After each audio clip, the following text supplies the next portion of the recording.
8ই September রবিবার ফের রাত দখলের ডাক দেওয়া হলো। সোমবার আরজিকর কাণ্ডে সুপ্রিম কোর্টে শুনানি রয়েছে, আর তার আগে রবিবার এই কর্মসূচি। শাসকের ঘুম ভাঙাতে নতুন গানের ভোর নামে ডাক দিলেন 14ই আগস্টের কর্মসূচির আহ্বায়করা।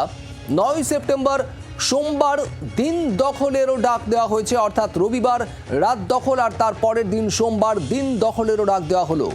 সোমবার ভোর 4:10 থেকে সকাল 6টা পর্যন্ত এলাকায় এলাকায় প্রতিবাদ চলবে, এমনটাই ডাক দেওয়া হয়েছে। শ্রেয়সী গঙ্গোপাধ্যায় আমাদের প্রতিনিধি রয়েছেন, কথা বলবো শ্রেয়সীর সঙ্গে। তার আগে আপনাদের আরও একবার জানাবো, 14ই আগস্টের কর্মসূচির যে ডাক দেওয়া হয়েছিল, সেই কর্মসূচির আহ্বায়করাই আবারও 8ই সেপ্টেম্বর রবিবার ফের রাত দখলের ডাক দিলেন। সোমবার আরজিকর কাণ্ডে সুপ্রিম কোর্টের শুনানি, তার আগেই এই কর্মসূচি।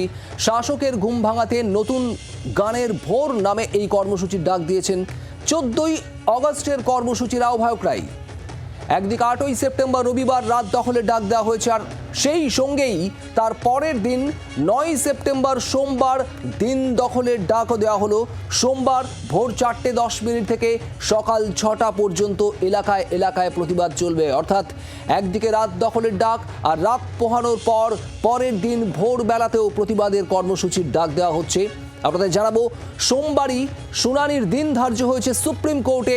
আরজিকর মামলায় যে শুনানি এর আগে পিছিয়ে গিয়েছিল, সোমবার সেই শুনানি ধার্য হয়েছে, আর তার আগেই এই রাত দখল এবং নয়া ভোরের ডাক দেওয়া হচ্ছে। কথা বলবো, শ্রেয়সী গঙ্গোপাধ্যায় আমাদের প্রতিনিধি রয়েছেন আমাদের সঙ্গে। শ্রেয়সী, আরও একবার রাত দখলের ডাক দেওয়া হলো এবং সেই সঙ্গে সঙ্গেই পরের দিন নতুন গানের ভোর এই কর্মসূচিরও ডাক দেওয়া হচ্ছে। ঠিক কি বক্তব্য, কি বলছেন আহ্বায়করা? দেখো, যে কর্মসূচি ঘোষণা করা হয়েছে, যারা রাত দখলের ডাক দিয়েছিলেন তারাই কিন্তু 8 তারিখে রাতে নতুন কর্মসূচি ঘোষণা করছেন। সেই কর্মসূচি কি, যেখানে তারা বলছেন যে রাত্রি 11টা থেকে আপনারা আপনাদের নিজেদের এলাকায় নামুন, এবং সেক্ষেত্রে বিভিন্ন গানের মাধ্যমে, কোনো ব্যান্ডের মাধ্যমে তারা সেক্ষেত্রে সেই রাত্রিবেলা অবস্থান করুন, প্রতিবাদ কর্মসূচি পালন করুন। এবং সেক্ষেত্রে তারা বলছেন যে তারা চাইছেন যে পরের দিন যেহেতু সুপ্রিম কোর্টে এই মামলার শুনানি রয়েছে, ফলে সেখানে যেন জাস্টিস পাওয়া যায়, সেই দাবিটাই তারা করছেন। সেই জায়গা থেকে কিন্তু তারা স্পষ্ট বলছেন যে কোনো পতাকা নয়, পতাকাবিহীন ভাবে যে যা নিজের মতন ব্যক্তিগতভাবে তারা নামুন, রাত্রি 11টা থেকে সকাল অবধি তারা পথে থাকুন, গান করুন।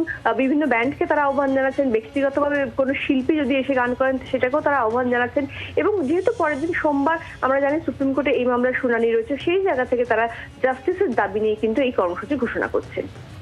শ্রেয়সী, ধন্যবাদ। 9 তারিখ পরবর্তী শুনানি হবে।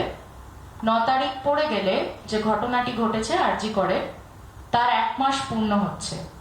আমরা সেই 9 তারিখের শুনানিকে কেন্দ্র করে 8 তারিখ রাত্রেবেলায় একটি কল দিতে চাইছি, শাসকের ঘুম ভাঙাতে নতুন গানের ভোর।